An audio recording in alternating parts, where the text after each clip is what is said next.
Class 12 का math का calculus chapter में जो कंटिन्यूटी एंड डिफरेंशियबिलिटी का जो थ्योरी बताया है पिछले वीडियो में, उसका कुछ पार्ट बच गया था। उसमें देखेंगे क्या करना है। संतत फलन, पहले हमें यहाँ जानना है, यहाँ हमें जानना है संतत फलन के बारे में कि संतत फलन क्या होता है। देखिए संतत, कंटिन्यूटी तो जान चुके हैं, संततता हम लोग जान चुके हैं। तो यहाँ संतत फलन किसको कहेंगे कि एक वास्तविक फलन एक संतत फलन कहलाता है यदि वह प्रांत के प्रत्येक बिंदु पर संतत है। मतलब प्रांत का मतलब जो फंक्शन है उस फंक्शन में जो मान रखा जा सकता है वो सब प्रांत के अवयव कहलाता है। तो ये प्रांत में जो भी अवयव है, जो मान से इस फंक्शन का मान निकाला जा सकता है, इसमें कोई भी फंक्शन में जो डाला जा सकता है, उसके जितना भी बिंदु है वो सभी बिंदु पर अगर संतत होगा तो उस फलन को हम लोग संतत फलन कहते हैं। A real function f is said to be continuous if it is continuous at every point in the domain of f। जैसे देखिए ये जो इस बात की पुष्टि के लिए हम एक सवाल लिए हैं, जैसे यहाँ fx बराबर दिया हुआ है x cube plus x square minus 1 के संतत पर विचार करना है। विचार करके बताना है कि ये फलन जो है वो संतत फलन है कि नहीं। देखिए संतत फलन यहाँ तक कोई पॉइंट नहीं दिया हुआ है कि हाँ किस पॉइंट पर जांच करना है। संतत फलन का मतलब कि इसके जो भी प्रांत है वो सभी, आखिर जान रहे हैं ये वास्तविक फलन है, इसमें x के ऊपर कुछ भी रखेंगे तो इसका मान निकलेगा। तो यानी कि जो भी रखने पर मान निकल रहा है वो सभी बिंदु पर संतत हो तब ना संतत फलन कहलाएगा। तो यानी कि जो भी मान इसमें रख सकते हैं वो सभी मान पर संतत होना चाहिए। तो मान तो यहाँ है नहीं, कुछ दिया हुआ। तो ऐसे सवाल बनाने के लिए हम लोग क्या करते हैं, कोई भी मान लेते हैं। दिया क्या है यहाँ f(x) बराबर है एक्स क्यूब प्लस में एक्स स्क्वायर माइनस में 1, ठीक है। तो ऐसा सवाल रहेगा ना, तो उसमें हम लोग को क्या करने आता है, कोई भी पॉइंट अपना मन से एक संख्या c चुनना है, जो कि c कोई भी हो सकता है, c का मान कुछ भी हो सकता है, ठीक है। तो x बराबर हम c लेते हैं, x बराबर c पर। अब c क्या है, c कोई भी संख्या हो सकता है, इसके प्रांत में का कोई भी, इसके प्रांत में का कोई भी मान c है, कोई पार्टिकुलर तो लिए नहीं। तो c पर अगर हम निकालते हैं, यहाँ जान रहे हैं कि एक ही फंक्शन है, क्यों फंक्शन है, तो हम लोग डायरेक्ट सी पर मान उसका निकाल सकते हैं। इसमें एलएच लिमिट आरएच लिमिट निकालने की आवश्यकता नहीं है।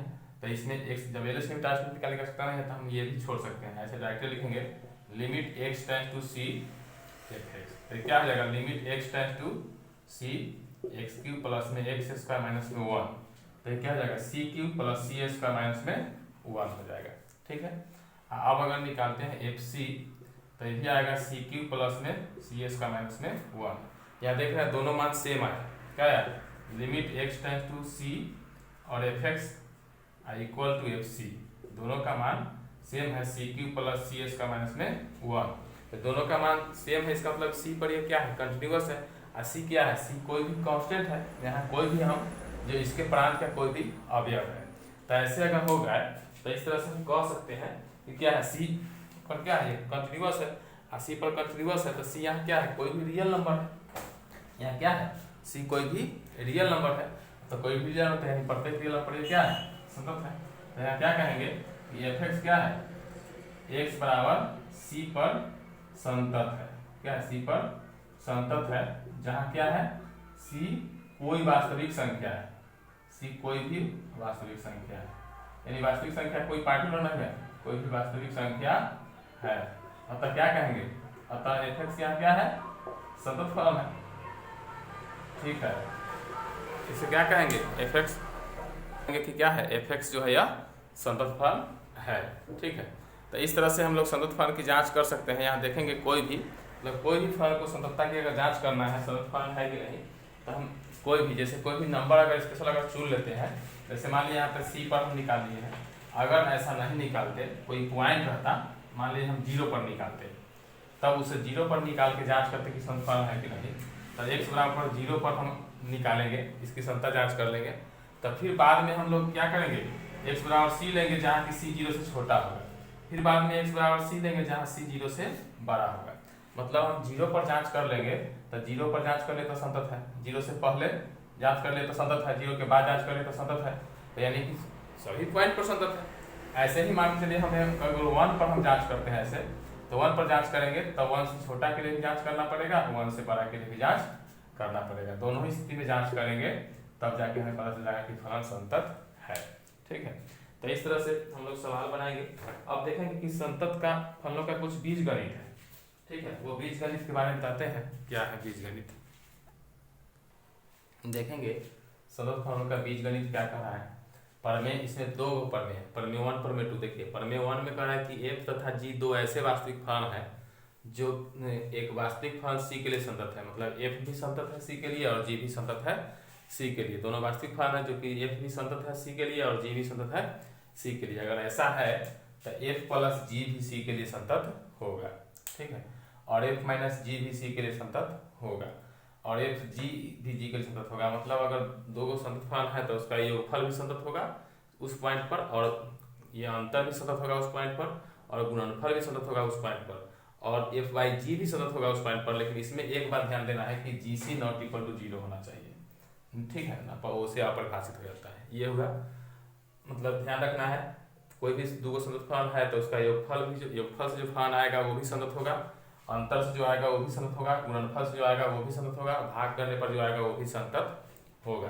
प्रमेय 2 क्या कर रहा है कि मान लीजिए कि f और g इस प्रकार के दो वास्तविक फलन है कि c पर फॉग परिभाषित है, c पर फॉग परिभाषित है। फॉग का मतलब आप समझ रहे हैं, फॉग का मतलब होता है जैसे f है और gx, मतलब एक फंक्शन है gx और gx जो का फंक्शन है f, ठीक है, f जो है gx का फंक्शन है और g क्या है, x का फंक्शन है। तो इस तरह से होता है मीनिंग। तो ऐसे कह रहा है कि c पर फॉग परिभाषित है, तो यदि c पर g तथा gc पर f संतत है तो c पर फॉग संतत कहलाएगा। पहले मतलब ये देखना है कि f और g इस प्रकार का वास्तविक फलन है कि c पर फॉग परिभाषित है। अब परिभाषित है तब आगे देखिए, मतलब f और g ऐसा फलन है कि उसमें फॉग परिभाषित होना चाहिए किस पर, c पर। जब परिभाषित है तो अब देखना है कि c पर g तथा gc पर f संतत है तो c पर फॉग संतत होगा। तो ये फॉग संतत होगा। जैसे कि देखिए एग्जांपल में समझिए, परिभाषा समझ में आएगा। यहाँ f(x) बराबर sin x स्क्वायर है, तो इसमें दो गो फंक्शन है, आप ये देख सकते हैं, ये दो गो फंक्शन कर सकते हैं। f(x) बराबर में sin x, मतलब साइन का फंक्शन है एंगल में x स्क्वायर, तो ये भी एक खुद फंक्शन है, ये भी खुद एक फंक्शन है, ठीक है, ये भी खुद एक फंक्शन है। तो पहले यही कह रहा है कि जैसे gx देखिए c पर, मान लीजिए कि ये वाला फंक्शन c पर संतत है, ये वाला फंक्शन जो है c पर संतत है, तो gc यहाँ अगर gc रखते हैं तो क्या आएगा c स्क्वायर। तो ये c पर ये वाला फंक्शन संतत अगर हो गया तो अब यहाँ x के पर c रखने पर c स्क्वायर आया तो gc का है इसको। अब ये c स्क्वायर पर अगर ये फिर f(x) यानी कि ये वाला संतत अगर हो गया तो कहेंगे फॉग की संतत है।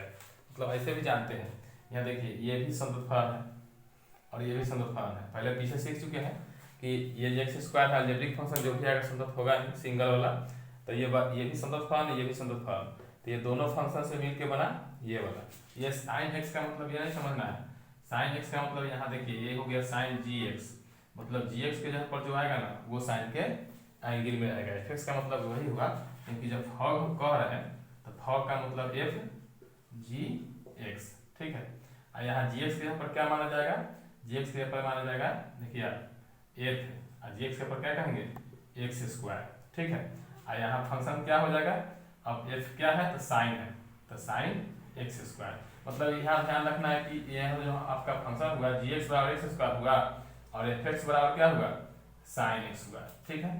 तब ना ऐसे बन गया, gx के पर क्या लिख दिए x स्क्वायर लिख दिए, और यहाँ f(x) के पर क्या है साइन x, मतलब यहाँ जो रहेगा वो एंगल में लेना है, तो f(x) स्क्वायर है तो क्या रहेगा साइन x स्क्वायर। तो इस तरह से जो है ध्यान रखना है कि f और g अगर संतत फलन है तो यहाँ फॉग भी क्या होगा संतत होगा, ठीक है। ये दो हो गया। अब हम लोग सवाल कुछ बनाएंगे अगले वीडियो में।